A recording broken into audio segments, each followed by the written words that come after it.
transformation, Greg, it really has been here in the U.S. I mean, who would have thought the U.S. would be energy independent, largely based on their own production, right? Yes, it's true. Even the big giants in this country didn't believe in that. Exxon, Chevron, yeah. etc. So it's led by wildcatters, kind of entrepreneurs, stubborn oddballs like Harold Hamm and a few other people who were right. Billionaires since then, right? Very much so, yes.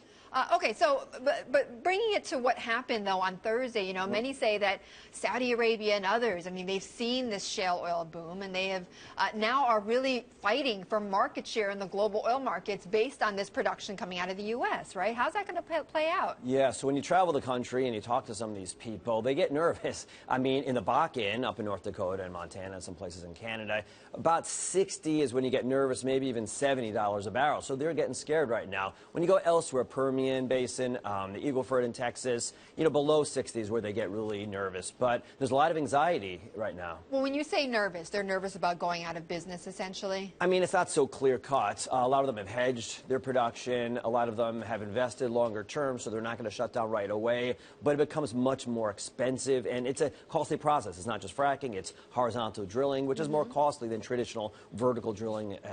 So they get nervous. They're not going to make nearly as much. And a lot of them have borrowed lots of money. You look at the high yield market, they're leveraged. So you don't want to be really leveraged as your price of your commodity comes down. So essentially, is this OPEC's way of putting them out of business? I mean, you know? Yeah, I mean, kind of sounds like a mafia tactic here. I mean, right? Listen, OPEC has a lot of reasons to get prices lower. They're got Iranian reasons, Russian reasons, but yeah, the frackers are getting them nervous. They want to win back market share, global market share. Yeah. So, Greg, tell me about these wildcatters exactly. I mean, I know you mentioned Harold Hamm is probably one of the most well-known of those who've benefited from the shale oil boom. So, tell me exactly about these wildcatters and where they are now. Sure. So, there's everybody from Hamm, Aubrey McClendon, Tom Ward, a bunch of people that a few years ago people dismissed. They believed in shale. They believe this country can move towards energy independence, and they want to make a lot of money doing so. And when you talk to people like Chevron and Exxon and BP, they all scoffed. They were offshore. They were in Africa. They were in Asia. They didn't believe in this country and the possibilities of this country. So it took some stubborn,